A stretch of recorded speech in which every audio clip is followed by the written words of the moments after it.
With trade tensions set to ease between China and the US, analysts in Singapore are expecting 2020 to see more IPO listings and more funds raised. But achieving a successful launch at the right time will still take calculated precision and some luck. Michelle Teo canvasses some of the experts.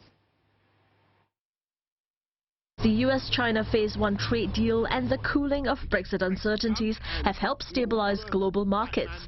Such developments have lifted the sentiment on initial public offerings or IPOs listed on the Singapore Exchange for 2020, especially more so in its stronghold, the real estate investment and business trust space. In 2019, while the funds raised from IPOs increased to more than 3 billion Singapore dollars compared to less than 1 billion Singapore dollars a year ago, the number of firms listed fell due partly to the trade tensions which spooked stock markets. For this year, analysts expect a rise in listings as well as funds raised. You will see more of these business trusts and REITs getting listed.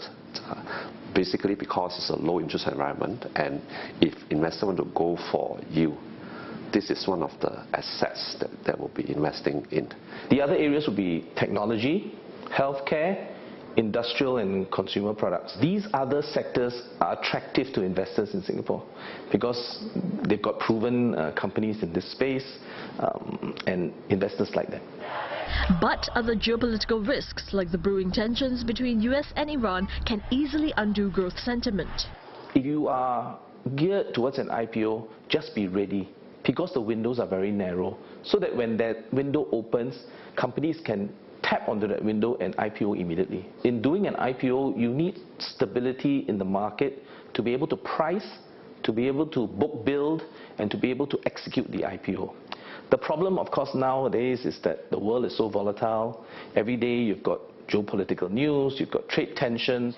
Amid the heated competition in the region, analysts say SGX should continue to focus on its strengths and build on those sectors that it's good in, as well as carve a niche for itself.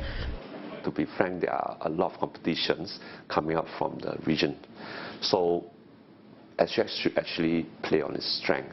For example, Malaysia, Thailand, they are actually catching up very fast. We should actually play on our strength.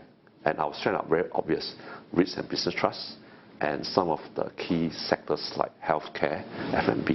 The gap that I see that we need to really want to bridge is to continue to attract large corporate companies in more diversified and different businesses to want to list on SGX. One of these could be more sustainability-linked investment products. That's as over 50% of sustainability bonds in Asia was listed on SGX in 2019.